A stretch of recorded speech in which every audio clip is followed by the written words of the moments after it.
প্রিয় কৃষক ভাইরা, চলছে জুন জুলাই মাস, বৃষ্টির মৌসুম, অর্থাৎ এখন বর্ষাকাল। তাই এই বর্ষাকালে অবশ্যই আপনাকে আপনার লেবু গাছের একটি বাড়তি যত্ন নিতে হবে, কারণ যদি ভালো ফলন পেতে চান অবশ্যই বাড়তি যত্নের কোনো বিকল্প নেই। তাই আজকের ভিডিওতে আমরা আলোচনা করব আপনার লেবু গাছে বর্ষার মৌসুমে কী ধরনের যত্ন নিলে আপনি ভালো ফলন পাবেন। বন্ধুরা, তার আগে ছোট্ট একটি অনুরোধ, আমাদের চ্যানেলটি সাবস্ক্রাইব করে আমাদের পাশে থাকবেন এবং লাইকস, কমেন্ট, শেয়ার করতে ভুলবেন না। বন্ধুরা, বৃষ্টির মৌসুমের প্রধান সমস্যা হলো গাছের গোড়ায় পানি জমে থাকা।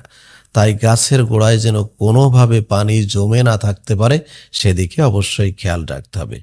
বিশেষ করে যারা আপনারা ছাদে লেবু গাছ লাগিয়েছেন তাদের টবে কিন্তু পানি জমে থাকতে পারে।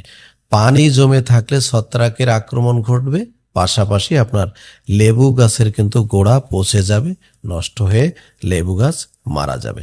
আমরা একটি কাজ বর্ষার আগেই করে ফেলতে পারি, অতিরিক্ত ডালপালা ছেটে দিতে পারি, যাতে অতিরিক্ত ডালপালা না থাকে গাছে। অতিরিক্ত ডালপালা থাকলেই ছত্রাক এবং পোকামাকড়ে কিন্তু আক্রমণ করতে পারে। বর্ষার মৌসুমের আরেকটি প্রধান সমস্যা হলো সার ও খাদ্য, যেটি বর্ষার পানিতে ধুয়ে চলে যেতে পারে।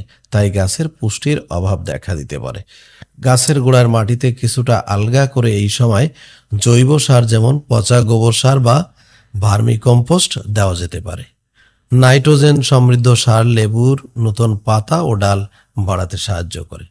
সার দেওয়ার আগে ও পরে গাছের গোড়ার মাটি যেন অতিরিক্ত কাদা না থাকে সেদিকে খেয়াল রাখতে হবে। এরপর আরেকটি সমস্যা হলো রোগ ও পোকামাকড়। বর্ষার স্যাঁতসেঁতে আবহাওয়ায় লেবু গাছে বিভিন্ন পোকা ছত্রাকের আক্রমণ বেশি দেখা দেয়।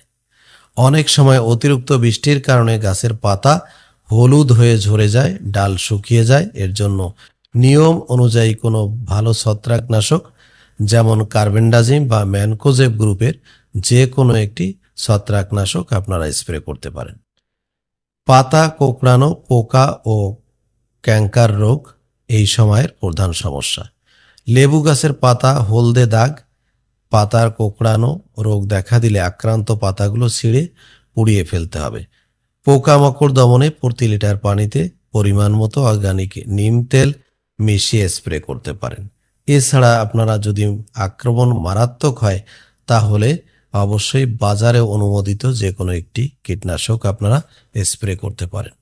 আশা করছি এভাবে যদি বর্ষার মৌসুমে লেবু গাছের যত্ন নিয়ে থাকেন তাহলে অবশ্যই কাঙ্ক্ষিত একটি ফল পাবেন।